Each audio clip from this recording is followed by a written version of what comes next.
સામખિયારીથી થઈ અને આધોઈ બાજુના જે રૂટમાં ભચાઉ તાલુકાના રૂટમાં જતાં વચ્ચે ઘરાણા જે ફાટક આવે છે, રેલવે ફાટક, છેલ્લા 2 મહિનાથી આ ફાટક ઉપર અવારનવાર કામ ચાલુ રાખવામાં આવે છે. સવારના 8થી સાંજના 8 સુધી બંધ રાખવામાં આવે છે. દૂર દૂરથી આવતા પ્રવાસીઓ, જે મોટાભાગે આ વિસ્તાર છે કંથકોટ અને રામવાવ સુધીના પ્રવાસીઓ છે. આધોઈ પણ સૌથી મોટી ગ્રામ પંચાયત છે ભચાઉ તાલુકાની. ઘરાણાઓએ આખો વિસ્તાર બ્લોક થઈ જાય છે.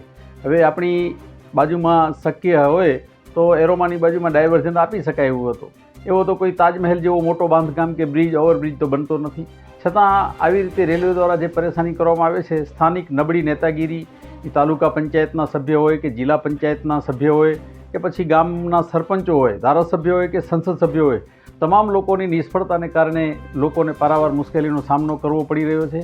અને ડાયવર્ઝન ક્યાંય આપેલું જ નથી. છેક આધોઈ જવું હોય તો કાં તો લાકડિયા થઈને જવું પડે અને કાં તો આ બાજુ છેક રામદેવ પીરની બાજુમાં જ થઈને. એક વખત ફાટક અને પહોંચી ગયા પછી ત્યાંથી રિટર્ન થવું બહુ કઠિન છે. લોકોની જાણકારીનો અભાવ હોય છે આ ભાગદોડવાળી જિંદગીમાં. અને આજના આધુનિક ટેકનોલોજીના યુગમાં આ જે યુગ છે જે, અને આ સમયની અંદર આ પ્રકારે ફાટકને બંધ રાખવો 12 કલાક સુધી ખૂબ જ દુઃખદ છે. અને આ સિવાય વિજપાસર બાજુ જતા રોડ પણ એકદમ તૂટેલા છે. ગ્રામ્ય માર્ગે એકદમ લખપતથી જે રોડ રહ્યો જ નથી.